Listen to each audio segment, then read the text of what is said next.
दोस्त, भारतीय इतिहास के अंदर राजाओं के द्वारा संघर्ष, युद्ध तो अचानक से ये होता ही रहा है। आज की इस वीडियो के अंदर बात करेंगे हम किस तरीके से तीन शासकों के बारे में, प्रतिहार हो गए, राष्ट्रकूट हो गए और पाल शासकों के द्वारा जो ये डायनेस्टी जितने भी बता रहा हूँ मैं, इन्होंने काफ़ी सारा स्ट्रगल किया है, जिसके वजह से ये पूरे युद्ध का संघर्ष बन के रह गया। स्पेशली दोस्तों आज की इस वीडियो से हम मिडिएवल हिस्ट्री को हम स्टार्ट करने वाले हैं, जो कि 750 से लेकर 1200 ईस्वी का हमारा पूरा इतिहास होगा। आज की इस वीडियो के अंदर दोस्त ये फर्स्ट पार्ट है। ऐसे ही वीडियोस बनाकर मैं इन पूरे पार्ट्स में कवर करने वाला हूँ। मैं सबसे पहले बताना चाहता हूँ मैं कि इस वीडियो के अंदर जो कि मिडिएवल हमारा एज है, इसको डार्क फेज के नाम से डिनोट किया जाता है हमारे हिस्टोरिकल जितने भी इतिहासकार रहे हैं। ऐसा इसलिए क्योंकि इस टाइम पीरियड के दौरान जितने भी शासक रहे हैं, जिसके बारे में बता रहा हूँ मैं आप सभी को दोस्त, प्रतिहार हो गए या राष्ट्रकूट हो गए या पाल हो गए, ये आपस में स्ट्रगल वॉर करते रहे हैं। पहली चीज़ तो ये, और ना ही इस टाइम पीरियड के अंदर यानी कि जो मिडिएवल एज है, इस टाइम पीरियड के अंदर ना कोई आर्ट एंड आर्किटेक्चर में, लिटरेचर में, लैंग्वेज कोई डेवलपमेंट भी खासकर नहीं हुआ। लेकिन आगे चलकर इस टाइम पीरियड के अंदर कुछ ऐसे ही डेवलपमेंट हुए जिसके वजह से डार्क फेज का नाम हटकर डेवलपमेंट हुआ, टेम्पल्स बने, काफ़ी सारे आर्ट आर्किटेक्चर में बहुत ज़्यादा ग्रोथ हुआ, जिसके वजह से दोस्त डार्क फेज का नाम हटाया गया। इसलिए हम कह सकते हैं कि दोस्तों आर्ट एंड लिटरेचर के अंदर, लैंग्वेज के अंदर इनफैक्ट सम बेस्ट कुछ टेम्पल्स बने इंडियन आर्किटेक्चर के अकॉर्डिंग, जो काफ़ी कह सकते हैं दोस्तों काफ़ी बेहद, मतलब कि उनको विश्व प्रसिद्धि मिली हुई है। मतलब कि दोस्त उनकी जो प्रसिद्धि नहीं कहते हैं उसको, मतलब कि है प्रसिद्धि पूरे वर्ल्ड में मिली हुई है। इंडिया, खैर ये सब दोस्तों पिक्चर में आप यहाँ पे देख सकते हो। चलिए दोस्तों यहाँ पे टॉपिक को स्टार्ट करते हैं। पहले हम जो हमारा टाइम पीरियड है कौन कौन सा, हमारा जो आज की क्लास का जो टाइम पीरियड होने वाला है, यानी कि 750 से लेकर 1200 ईस्वी तक का हम पूरा टाइम पीरियड समझने वाले हैं। लेकिन यहाँ पे दिक्कत ये है, आपको अगर एक जैसे ही मैंने अब सब कुछ समझाना स्टार्ट कर दिया, सब कुछ ऊपर से चला जाएगा। मिडिएवल पीरियड का हिस्ट्री है तो हम इसको टाइम पीरियड में बांट कर समझेंगे। चलिए तो पहले हम समझते हैं ये जो टाइम पीरियड है हमारा 750 से लेकर 1200 तक, यानी कि 750 से लेकर 1200 तक। तो हम इसको 2 पार्ट्स में डिवाइड करते हैं। पहले में हम कवर करेंगे 750 से लेकर 1000 तक, दूसरे पार्ट में हम कवर करेंगे 1000 से लेकर 1200 तक। समझ आ गया सभी को? तो ये टाइम पीरियड हम इस तरीके से कवर करते चलेंगे। सबसे पहले हम बात करते हैं इस वाले टाइम पीरियड में क्या क्या हुआ, क्या नहीं हुआ, देन इस पीरियड की बात करेंगे। चलिए सबसे पहले बात करते हैं फर्स्ट फेज। तो हमने इसको 2 फेज में डिवाइड किया है। फर्स्ट फेज 750 से 1000 सॉरी, एंड जो सेकंड फेज हमारा 1000 से 1200। चलिए तो अब हम बात करते हैं फर्स्ट फेज की। इसमें क्या हुआ दोस्तों, 3 पॉलिटिकल पावर्स का राइज हुआ। 3 पॉलिटिकल पावर्स आ गए यहाँ पे। तीनों को तीनों गिद्दड़ थे, आपस में युद्ध करते रहते थे। स्ट्रगल ऑफ पावर का सिद्धांत सुना है ना, वर्ल्ड वार फर्स्ट हुआ, सेकंड हुआ, कोल्ड वार हुआ, ऐसे हुआ ना इंटरनेशनल रिलेशन के अंदर। वैसे सेम इंडिया में मिडिएवल टाइम पीरियड के दौरान दोस्तों क्या हुआ, 750 के से लेकर 1000 तक 3 पॉलिटिकल पावर्स का राइज हुआ। ये आपस में युद्ध करते रहते थे। भेड़िए चाल की जिंदगी है, नहीं आपस में युद्ध करना, बस हमें चाहिए, हमें इस चीज़ पे कब्जा करना है, हमें ये हुआ यहाँ पे। इस तरीके से दोस्तों नॉर्थ इंडिया के अंदर प्रतिहार डायनेस्टी, ईस्ट इंडिया के अंदर Pals dynasty, Pala, and South India के अंदर राष्ट्रकूट, ये 3 डायनेस्टी का राइज हुआ। ये तीनों के तीनों पॉलिटिकल पावर्स थे जो कि किस तरीके से है, कहाँ पे दोस्तों, गंगेटिक रीजन में। गंगा का ये जो पूरा क्षेत्र, इसके आसपास का जो एरिया है, गंगा है, पवित्र गंगा, इसके आसपास का जो भी एरिया क्षेत्र है, ये यहाँ पे तीनों के तीनों, कौन कौन तीनों, ये तीनों दोस्त ये पूरे गंगा के आसपास के क्षेत्र पे अपना कब्जा करना चाहते थे, विजय प्राप्त करना चाहते थे। इसलिए तीनों ही आपस में युद्ध करते रहते थे, वॉर करते रहते थे। एक बार मैप्स में समझाता हूँ आप सभी को मैं। चलिए यहाँ पे देखते हैं दोस्तों कि गुर्जर प्रतिहार है, इनका मालवा में शासन हुआ करता था। कहाँ पे, यहाँ पे आओगे दोस्तों, ये पूरा जो एरिया है, ये पूरा ये दोस्तों पूरा गुर्जर प्रतिहार वंश का शासन यानी कि डायनेस्टी चला करता था। नेक्स्ट दोस्तों पाल वंश, जो कि बंगाल और बिहार में इनका शासन हुआ करता था। यहाँ से आगे आप आओगे, ये दोस्तों पूरा बिहार होते हुए पूरा बंगाल इनका रूरल पूरा कवर हुआ करता था। नेक्स्ट दोस्त हमारे राष्ट्रकूट हैं, जो कि डेक्कन का पूरा पार्ट इनका कवर हुआ करता था। ये दोस्तों पूरा पार्ट इन्हीं का, यानी कि यहाँ पे इनका राज चला करता था। तीनों ही आपस में लड़ते थे अपनी शक्ति को बढ़ाने के लिए। लेकिन आगे चल के क्या हुआ दोस्त, कोलैप्स हो गया, डिसइंटीग्रेशन होगा, कमजोर होने लग के आपस में युद्ध करते करते खत्म हो गए। इसलिए अब जो हम कर रहे थे फर्स्ट फेज हमारा यहीं पे खत्म हुआ एंड इसके बाद दोस्तों स्टार्ट हुआ 1000 से लेकर 1200 वाली सेकंड फेज की बात करेंगे हम। इसके अंदर क्या हुआ दोस्त, जैसे ये सब खत्म हुए तो छोटे छोटे आपस में पावर्स, पॉलिटिकल पावर्स का राइज होना स्टार्ट हो गया। अब ये छोटे छोटे पॉलिटिकल पावर यानी कि स्मॉल किंगडम्स भी कह सकते हो, जैसे कि दोस्तों नॉर्थ इंडिया के अंदर प्रतिहारों का शासन हुआ करता था। प्रतिहार जब खत्म हुए तो राजपूतों का राइज हुआ। अब राजपूतों में दोस्तों चाहमानस है, चौहानों का राइज हुआ है, चंदेल वंश का राज हुआ, चंदेल डायनेस्टी का है, परमार डायनेस्टी का, किसका, परमार डायनेस्टी का राइज हुआ। इस तरीके दोस्त ये आपस में राइज होने स्टार्ट हो गए और इनका भी मेन मकसद था बस स्ट्रगल करना, अपनी पावर्स और शक्ति को बढ़ाना। तो 750 से लेकर 1000 तक तीनों की पॉलिटिकल पावर्स की युद्ध चली, है ना। एंड जो कि गंगा पे विजय प्राप्त करना चाहते थे, लेकिन जो 1000 से 1200 तक है उसमें किस तरह के देखा हमने कि छोटे छोटे स्मॉलर किंगडम्स का राइज हो गया। अब हम बात करते हैं हिस्ट्री ऑफ गुज्जर प्रतिहार वंश। इसका मतलब अब दोस्तों हम बात करेंगे, पहले अभी तो हमने ये देख लिया कि किस तरीके से इन तीनों ने आपस में स्ट्रगल करना स्टार्ट किया। अब हम एक एक करके इन तीनों को डिफाइन करेंगे, यानी कि प्रतिहार डायनेस्टी ने क्या किया, पाल डायनेस्टी ने क्या किया और राजपूत डायनेस्टी ने क्या किया, इन तीनों के बारे में ब्रीफली जानेंगे हम। चलिए स्टार्ट करते हैं पहले फिर टॉपिक को हम, ठीक है। तो फर्स्ट फेज और सेकंड फेज का मतलब समझ आ गया आप सभी को। मैं फिर से एक थोड़ा सा ब्रीफ में आपको बताता हूँ। फर्स्ट फेज के अंदर तीनों पॉलिटिकल पार्टीज, ये तीनों पार्टीज मतलब ग्रुप्स या पावर्स कह सकते हो आप, पार्टीज मतलब ना बीजेपी कांग्रेस मत समझ आना भाई। तो तीनों पॉलिटिकल जो भी पावर्स ये आपस में वॉर कर रहे हैं, स्ट्रगल कर रहे हैं गंगा पे, हैं। ये गंगेटिक जो दोस्तों रीजन बता रहा हूं आप सभी को, इस पे क्या करने के लिए, विजय प्राप्त करने के लिए। लेकिन इस पे विजय प्राप्त करने के लिए तो स्ट्रगल कर रहे हैं, ये तीनों के तीनों आपस में स्ट्रगल कर रहे हैं। ये फेज फर्स्ट है हमारा, जो कि 750 से लेकर 1000 का टाइम पीरियड चला।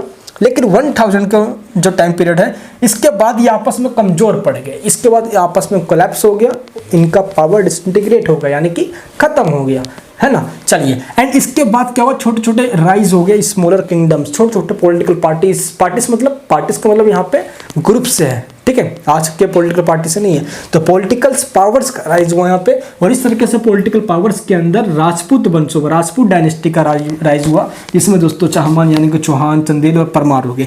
मैं रिपीट इसलिए कर रहा हूँ ताकि आपके सीधे खोपड़े में डाल सको, वरना भूल जाओगे। हिस्ट्री होता ही है, बच्चे बोर हो जाते हैं इसके अंदर आसानी से। चलिए अब हम बात करते हैं history of Gujjar Pratihar dynasty की बात करेंगे, एक एक करके तीनों डायनेस्टी, प्रतिहार हो गए, पाल हो गए, राष्ट्रकूट, तीनों को डिस्क्राइब करने वाला हूँ। चलिए अब बात करते हैं प्रतिहार का।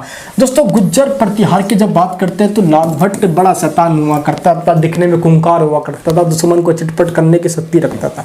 होता दोस्तों ये जैसे हम सभी डायनेस्टी की बात करते हैं, सभी डायनेस्टी में एक ना एक ऐसा कोई बंदा होता है जो अपनी डायनेस्टी को बहुत ऊपर तक लेकर जाता है, चार चांद लगा देता है। ऐसे ही आप अपने घर में होंगे, यानी कि सभी घर में एक ऐसा इंसान जरूर होता है जो अपने घर की गरीबी को खत्म करके ऊंचाइयों पर लेकर जाता है।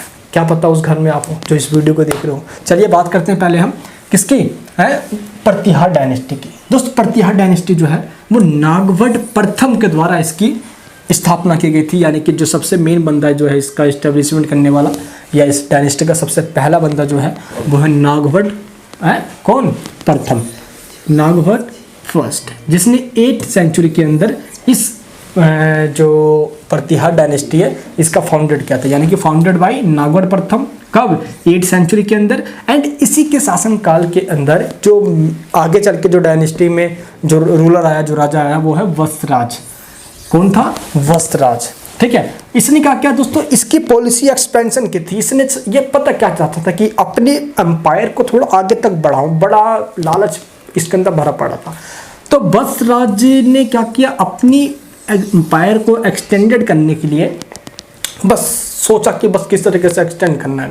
इसी बीच में दोस्त इसने क्या किया कि कन्नौज को बेस्ट यूपी का कैपिटल बना दिया। यानी कि क्या हुआ इसका मतलब दोस्तों, इसने कन्नौज को वेस्टर्न उत्तर प्रदेश यानी कि पश्चिमी उत्तर प्रदेश का राजधानी बना दिया। और इसी कन्नौज पर प्रतिहार भी शासन करना चाहते थे, पाल भी, राजपूत भी, सबके सब शासन करना चाहते थे। इसी वजह से अभी दोस्त क्या हुआ कि वत्सराज कन्नौज पर शासन कर रहा है, रूल कर रहा है, प्रतिहार भी चाहता है अपना शासन बना रहे। इसी बीच में कौन आ गए, पाल डायनेस्टी आ गया। कौन आ गया, पाल डायनेस्टी। अब दोस्तों पाल डायनेस्टी का कन्नौज पे शासन के लिए वत्स से हो गया टकराव। ये दोनों के बीच में युद्ध हो ही रहा था कि राष्ट्रकूट बोला कि मैं शांति क्यों बैठूं, उसमें भी खलबली थी, वो भी आ गया। अब इस तरीके से इस वॉर के अंदर कन्नौज पे शासन करने, कन्नौज पे कब्जा करने के लिए बस वत्सराज पाल डायनेस्टी एंड राजपूत डायनेस्टी, ये तीनों के तीनों आपस में वॉर करने के लिए आ गए। इस वजह से इस वॉर को कहा गया, कौन सा वॉर है? त्रिपाठी स्ट्रगल, यानी कि त्रिपक्षीय संघर्ष। त्रिपक्षीय मतलब जिस समय त्रिपक्षीय तीन डायनेस्टी आ गए, पाल डायनेस्टी, राजपूत डायनेस्टी और प्रतिहार डायनेस्टी, यानी कि बस्तराज, राजपूत वाले और पाल डायनेस्टी के सभी लोग आके बस वॉर करने लग गए। कन्नौज पे कब्जा करना है। कन्नौज बड़ा उस समय इंपॉर्टेंट था भाई, इसलिए। और ये जो दोस्त पूरा वॉर है ये लगभग 150 ईयर्स तक चलता है। 150 ईयर्स तक पूरा ये वॉर चलता है। चलिए, इस तरीके से अब हम आ जाते हैं पाल डायनेस्टी के ऊपर। पाल डायनेस्टी में दोस्तों ऐसा क्या है, पहले हम बात करते हैं। पाल डायनेस्टी जो है, इसका फाउंडर जो है वो गोपाल है। 8वीं शताब्दी यानी कि 8th सेंचुरी के अंदर गोपाल के द्वारा इस पाल डायनेस्टी की स्थापना की गई। सबसे पहला बंदा यही था, क्योंकि सभी जो रूलर हैं उनका जो लास्ट का नाम है वो समाप्त होता है पाल से। पाल से ही उनकी एंड होती है। इस वजह से इसके सभी जो डायनेस्टी के जो भी रूलर होंगे उनका नाम पाल से ही खत्म होगा। जैसे कि गोपाल, धर्मपाल, देवपाल, रामपाल, ऐसे ऐसे होगा। ठीक है, तो इस तरीके से दोस्तों हम बात करते हैं। तो जब पाल डायनेस्टी की जब हम बात करते हैं तो founded by Gopal 8th century के अंदर। पहली चीज़ तो ये ध्यान रखना है आप सभी को। ठीक है, हुआ क्या दोस्तों, पश्चिमी प्रतिहार, पश्चिम के अंदर प्रतिहार से टक्कर ले लिया इन्होंने। और हुआ ये कि दोस्त जो गोपाल डायनेस्टी है इसका जो फेमस जो रूलर है वो है धर्मपाल और देवपाल। धर्मपाल, देवपाल। धर्मपाल, देवपाल कौन थे पता है आप सभी को? दोस्तों गोपाल का बेटा धर्मपाल और गोपाल का पोता देवपाल हुआ करते थे। ये दोनों के दोनों ही काफ़ी पावरफुल थे। एक्सपेंशन की पॉलिसी इनकी बड़ी तगड़ी हुआ करती थी। इसी बीच में दोस्तों हुआ ये कि यहाँ पे जो आपको मैं दिखा रहा था ना अभी, बस्तराज। दोस्तों बस्तराज चाहता था बिहार और बंगाल पे कब्जा करना, है ना। मैंने आपको बताया कि इसकी एक्सपेंशन की पॉलिसी थी। तो बस्तराज चाहता था बिहार और बंगाल पे कब्जा करना, इसलिए बस्तराज का टकराव हुआ बिहार और बंगाल के शासक धर्मपाल से। जो कि धर्मपाल किस डायनेस्टी से था? पाल डायनेस्टी से। तो धर्मपाल पाल डायनेस्टी से था, तो पाल और प्रतिहार डायनेस्टी भी जब वॉर होने लग गया तो राजपूत डायनेस्टी भी आ गया। तो इस तरीके से इसको त्रिपाठी स्ट्रगल कहा गया। इसीलिए दोस्तों धर्मपाल और देवपाल ने लगभग बिहार और बंगाल पर लगभग बता रहा हूँ कुछ समय छोड़ दो तो 400 सालों तक शासन किया। कब तक? 400 ईयर्स तक अपना रूलिंग चलाया इन्होंने। बेसिकली अगर आप बात करते हैं पाल डायनेस्टी की दोस्तों, ये बुद्धिज़्म को फॉलो करते थे। बुद्धिज़्म के फॉलोवर्स थे सबके सभी इस डायनेस्टी के। और इन्होंने दोस्तों बिहार बनवाए थे। काफ़ी सारे लोग सोचते हैं कि बिहार का मतलब क्या होता है? पता है आप सभी को दोस्त? बिहार, नॉट बिहार। बिहार दोस्तों ये वाला बिहार हो गया। ठीक है, इन्होंने बिहार बनाए थे। ये बिहार एक तरफ से इस तरीके से बनाया जाता था, एक टेम्पल टाइप में होता था, अंदर नीचे इस साइड में एक गुफा टाइप में होती थी। लोग इस जो बुद्धिज़्म के फॉलोवर्स थे वो इस जगह जाके बैठते थे और बुद्धिज़्म के यानी कि जो उपासना करना या प्रार्थना करना, प्रेयर करना, जो भी जाके वो करते थे। इसको भी बिहार कहा जाता था दोस्तों। इंग्लिश में कहते हैं इसको मोनेस्ट्रीज। ठीक है, चलिए, एक तरीके से टेम्पल टाइप में ही होता है ये, है ना। एंड जो विक्रमशिला यूनिवर्सिटी का नाम सुना होगा आपने, पाल डायनेस्टी का फेमस शासक धर्मपाल ने इसकी स्थापना करी थी, जो कि भागलपुर, बिहार में पता है ना भागलपुर है, भागलपुर के पास ही बनाया गया था विक्रमशिला विश्वविद्यालय, जो कि नालंदा यूनिवर्सिटी के अकॉर्डिंग ये भी बनाया था दोस्त। जो कि बौद्धिज्म के एंड दुनिया भर के तमाम लोग इसके अंदर आते थे उस समय शिक्षा दीक्षा लेने के लिए। आपको तक्षशिला विश्वविद्यालय, नालंदा विश्वविद्यालय, विक्रमशिला विश्वविद्यालय, काफ़ी फेमस विश्वविद्यालय भारत के यूनिवर्सिटीज़ है। एंड दोस्तों एक बात बताऊँ मैं, तो तिब्बत से एक बंदा आया था, हैं अतीश दीपंकर, क्या नाम था उसका? है अतीश दीपंकर। ये काफ़ी फेमस हुआ, ये बौद्धिज्म को फॉलो करता था और ये विक्रमशिला विश्वविद्यालय में आया था। इसकी प्रशंसा करी है भाई सभी लोगों ने, काफ़ी महान माना जाता है। ठीक है दोस्तों, तो इस तरीके से आपको ये ध्यान रखना है, धर्मपाल ने विक्रमशिला विश्वविद्यालय जो है यूनिवर्सिटी जो है इसको बनवाया था। नेक्स्ट हम बात करते हैं राजपूत एम्पायर की। राजपूत जो कि साउथ में हुआ करता था। ठीक है, ईस्ट में पाल, नॉर्थ में प्रतिहार, साउथ में नीचे के साइड आ जाते हैं हम डिक्कन वाला पार्ट, जो दिक्कन वाला पार्ट है।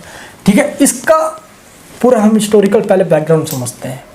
राजपूत डायनेस्टी जो मेन बंदा दोस्तों इसका हुआ, यानी कि जो कि 735 से लेकर 756 ईडी तक जो चला।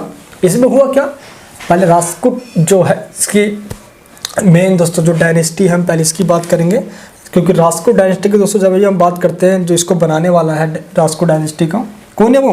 दंती दुर्ग। कौन है वो? दंती दुर्ग के द्वारा दोस्तों इसकी स्थापना, मेन हम कहें तो फर्स्ट बंदा यही है, दंती दुर्ग के द्वारा राष्ट्रकूट यानी कि राष्ट्रकूट डायनेस्टी की स्टैब्लिशमेंट करी गई और आगे इसी को ही प्रोसीड यानी कि चलाया गया। एंड दोस्त कैपिटल की जब बात करते हैं तो मन्याखेट एंड मालखेड दोनों मतलब कि एक ही है ये कैपिटल हुआ करती थी, जो कि मालखेड के दोस्तों पास ही हुआ करता था। ठीक है। एंड इंपॉर्टेंट किंग की बात करें इस समय राष्ट्रकूट डायनेस्टी के, तो सबसे इंपॉर्टेंट किंग है दोस्त वो है कृष्ण प्रथम। इसने क्या किया दोस्त? इसने कैलाश टेम्पल का निर्माण करवाया। एलोरा सुना ना आपने? एलोरा के अंदर कैलाश टेम्पल का दोस्त है, कैलाश मंदिर जो शिव जी की मंदिर, उसका निर्माण करवाया। दोस्तों ये एक ही पत्थर से पूरा नीचे से लेकर पूरा बना हुआ है, काफ़ी विशाल बना हुआ है, बहुत बड़ा बना हुआ है। ठीक है। तो ये था दोस्तों कृष्ण प्रथम की थोड़ी उपलब्धि है। ये कृष्ण प्रथम जो है दोस्त मतलब काफ़ी इसके फ्रेंड रिलेशन थे अरब ट्रेडर्स के साथ, अरब व्यापारियों के साथ। और ये अरेबियन जितने भी लोग थे इन्होंने छूट दे रखी थी कि वो अरेबियन से इंडिया में आ सकते हैं और मॉस्को यानी कि जो मस्जिद वगैरह है वो चाहे वो भी बना सकते हैं। तो धर्म के प्रति दोस्तों काफ़ी उदार थे, ये कोई रेस्ट्रिक्शन नहीं देते थे, ये सबसे बड़ी बात ये थी। चलिए दोस्तों अब बात करते हैं चोल किंग्स यानी कि 1000 से लेकर 1200 के बीच की ये बात चलेगी। रियल आर्किटेक्ट्स की जब हम बात करते हैं दोस्तों इनकी बात करते हैं। ठीक है। अगर हम शासन की या हम बात करें कि संस्थापक कौन थे, ये फाउंडर कौन थे, तो जो चोल डायनेस्टी है दोस्त इसके फाउंडर थे वो है विजयल्या। कौन थे? विजयल्या चोलन इसके फाउंडर थे। एंड दोस्तों ये मेन बंदे यही हुए इसके जिन्होंने इसके एस्टेब्लिशमेंट किया, पहले बंदे। तो चोल किंग्स के विजयलियन है ना, या दोस्तों विजयल्या कहा जाता है इनको, ये फाउंडर थे इसके। एंड विजयल्या जो वंश है दोस्त पल्लव वंश को हराकर ही इसको चोल साउथ के अंदर दोस्तों इंपॉर्टेंट डायनेस्टी हुआ है जिन्होंने पल्लव डायनेस्टी को हराकर चोल डायनेस्टी की स्टैब्लिशमेंट करी विजयल्या के द्वारा। ठीक है। एंड हम बात करें दोस्तों विजयल्या की, तो सबसे बड़ी बात दोस्तों यह है कि विजयल्या के बाद राजराज फर्स्ट ये बंदा आया, ये बड़ा शक्तिशाली हुआ, दम रखता था ये। इसीलिए दोस्तों इसने बृहदेश्वर टेम्पल शिव जी की मंदिर का निर्माण करवाया। ये दोस्तों अब दिख रहा है ना आप सभी को, ये है ना, ऐसे दोस्तों विशाल मंदिर बनवाए जो कि भारत के इतिहास में काफ़ी इंपॉर्टेंट माना जाता है इन सभी को। नेक्स्ट दोस्तों इसी का बाद राजेंद्र प्रथम का बेटा है यानी कि राज जो प्रथम है इसका बेटा राजेंद्र फर्स्ट यानी कि राजेंद्र प्रथम। ठीक है। ये आया, इसने क्या किया दोस्तों? इसने गंगईकोंड चोलपुरम क्या किया? गंगईकोंड चोलपुरम एक नया जगह बनाया, प्लेस बनाया और इस प्लेस को चोल डायनेस्टी की कैपिटल बना दी। गंगईकोंड का मतलब होता है गंगई यानी कि गंगा क्षेत्र को, यानी कि गंगा जो रिवर है इसको जीतने वाला है, कॉन्क्रीयर ऑफ गंगा। और दोस्त राजेंद्र प्रथम ने किस तरीके से पाल डायनेस्टी के मणिपाल जो रूलर था उसको हराकर गंगा पे विजय, कॉन्क्रीयर यानी गंगा पर है, गंजा पे नहीं गंगा पर विजय प्राप्त कर लेती है। गंजे तो हमें भाई, चलिए है ना। तो इस तरीके दोस्तों ये काफ़ी सक्सेसफुल माना गया राजेंद्र प्रथम जो है चोल डायनेस्टी का। एंड अगर हम राजेंद्र प्रथम की बात करते हैं दोस्त तो ये पंडित एक तरफ से चोल का है and great pattern of learning, सीखने की थोड़ी दम रखता था ये। और दोस्त इसने गंगा पे विजय प्राप्त किया पाल डायनेस्टी के किसको? मणिपाल को हराकर। एंड कृष्णा यानी कि दोस्त जो कृष्णा तुंगभद्रा जो रिवर है वहाँ से लेकर कन्याकुमारी जो रिवर है वो कन्याकुमारी तक, यानी कृष्णा से लेकर कन्याकुमारी तक इसकी एम्पायर पूरी एक्सपेंडेड थी, फैली हुई थी। ठीक है। तो दोस्त काफ़ी विशाल जगह हम कह सकते हैं। एंड दोस्त लास्ट में जो चोल डायनेस्टी है उसका जो सबसे अंतिम जो सबसे लास्ट का किंग था कुलोतुंग, क्या नाम था उसका? कुलोतुंग। दोस्त ये कुलोतुंग लास्ट में जाके थोड़ा सा कह सकते वीक हो गया, कमज़ोर पड़ गया और इस तरीके से दोस्त चोल डायनेस्टी जो है, चोल जो डायनेस्टी है वो डिसइंटीग्रेटिंग हो गया क्योंकि उस पर दूसरा अटैक होने स्टार्ट हो गया और चोल डायनेस्टी आगे चलकर ख़त्म हो गया। और इस तरीके से दोस्तों 750 से लेकर 1000 तक और 1000 से लेकर 1200 तक का इतिहास पूरा यहाँ तक कवर हो जाता है चोल डायनेस्टी के एंड तक। आई होप दोस्तों आपका पूरा पार्ट समझ में आ चुका होगा। इसी वीडियो का नेक्स्ट वीडियो में कवर करेंगे हम। इस वीडियो का नेक्स्ट पार्ट देखने के लिए चैनल को सब्सक्राइब करना, बेल आइकन ऑन जरूर करना, सभी जगह इस वीडियो को शेयर करना वीडियो कैसे लगी नीचे मुझे कमेंट बॉक्स में कमेंट कर बताना। लाइक कर देना भाई, थोड़ा उत्साह को बढ़ाना। अगर एनएस में पढ़ते हो तो स्पेशल क्लास ज्वाइन करना, लिंक नीचे डिस्क्रिप्शन में है। सीबीएसई में या किसी कॉम्पिटिटिव एग्जाम्स की तैयारी कर रहे हो तो नोट्स जरूर लेना, लिंक नीचे डिस्क्रिप्शन में है। जय हिंद, जय भारत।